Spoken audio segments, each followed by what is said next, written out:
A reading from the book of Leviticus.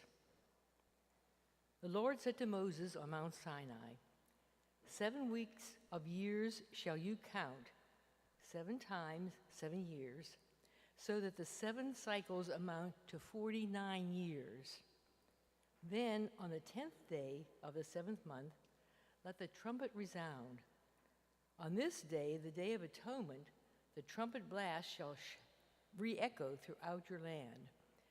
This 50th year you shall make sacred by proclaiming liberty in the land for all its inhabitants.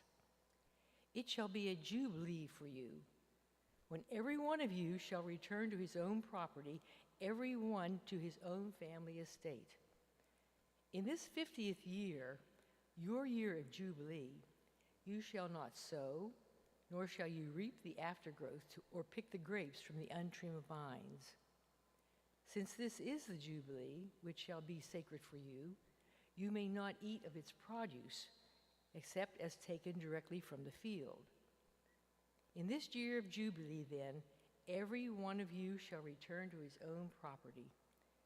Therefore, when you sell any land to your neighbor or buy any from him, do not deal unfairly. On the basis of the number of years since the last jubilee, shall you purchase the land from your neighbor. And so also, on the basis of the number of years for crops, shall he sell it to you.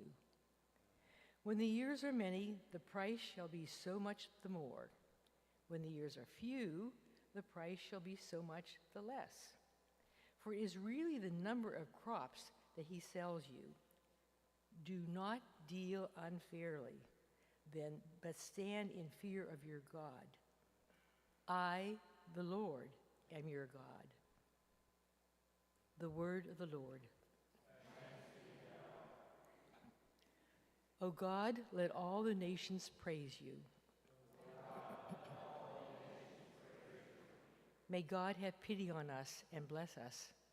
May he let his face shine upon us. So may your way be known upon earth, among all nations, your salvation. May the nations be glad and exult because you rule the people's iniquity. The nations on the earth you guide.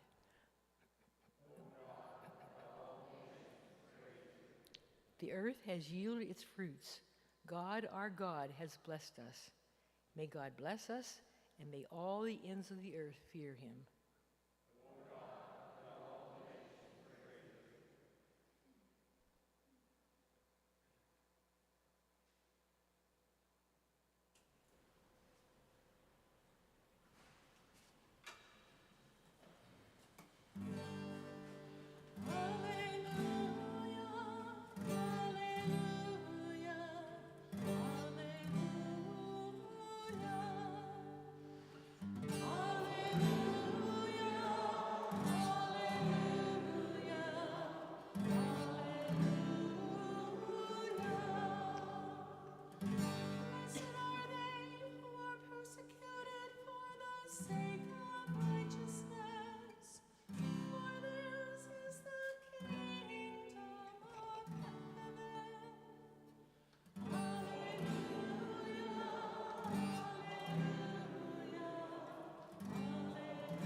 The Lord be with you.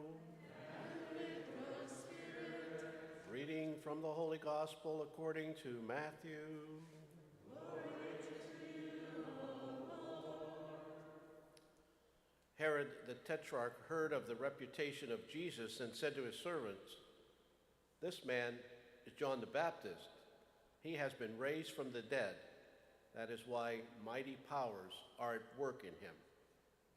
Now Herod had arrested John, bound him, and put him in prison on account of Herodias, the wife of his brother Philip.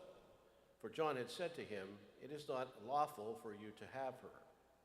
Although he wanted to kill him, he feared the people, for they regarded him as a prophet. But at a birthday celebration for Herod, the daughter of Herodias performed a dance before the guests and delighted Herod so much that he swore to give her whatever she might ask for.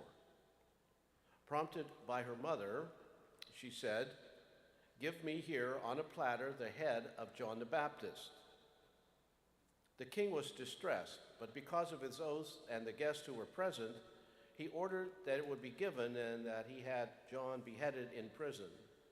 His head was brought in on a platter and given to the girl, who took it to her mother. His disciples came and took away the corpse and buried him, and they went and told Jesus. The Gospel of the Lord.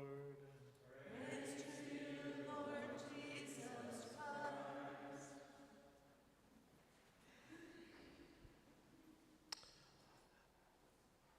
Did you notice the themes that we have today? There's hard to connect those two first reading gospel, isn't it? It's like they have their own theme today. The first one sounds really good, doesn't it? The Jubilee year. After 50 years, the land is to be left alone for a year. Anybody can come and get the food, especially the poor people. Debts are forgiven. You go back to your own property. It sounds pretty wonderful, doesn't it? Jubilee year. That's why we celebrate Jubilees, isn't it? 50 seems to be like a wonderful time to do that. Of course, it's like a half a century, so if you can survive anything for that, it's pretty good, right? So most of us might make 50 someday here. You're all young today. You're looking to get to be 50, right? Keep working on that one. Great celebration. Moses brings the message, people are happy. After everything they've been through, now joy has been proclaimed. They're going to celebrate that. Pretty wonderful. Season of joy. John the Baptist didn't have a season of joy, according to today's gospel.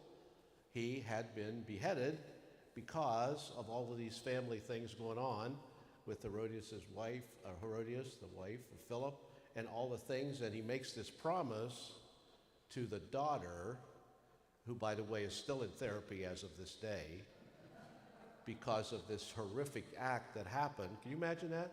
This young daughter, young child, bringing in a platter with the head of John the Baptist on it? I mean, that would do you in for the rest of your life, right?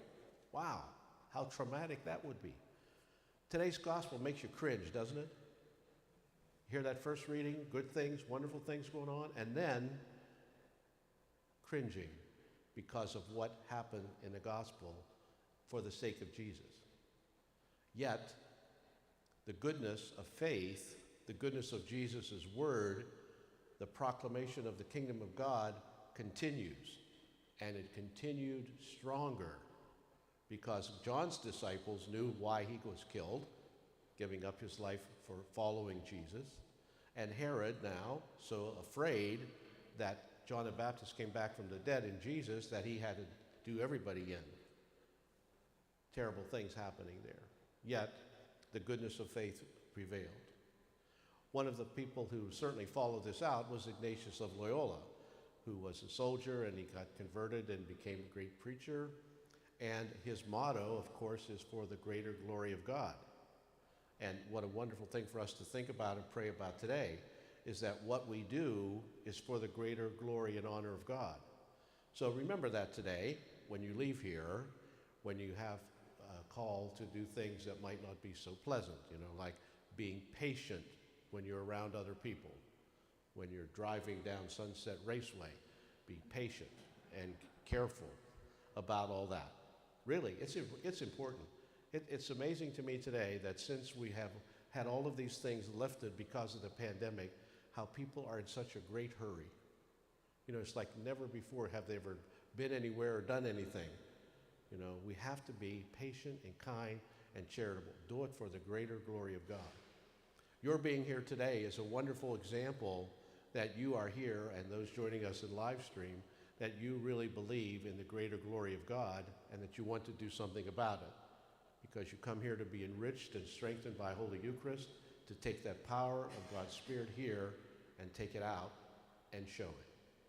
Today, let's remember for the greater glory of God, and may He bless you.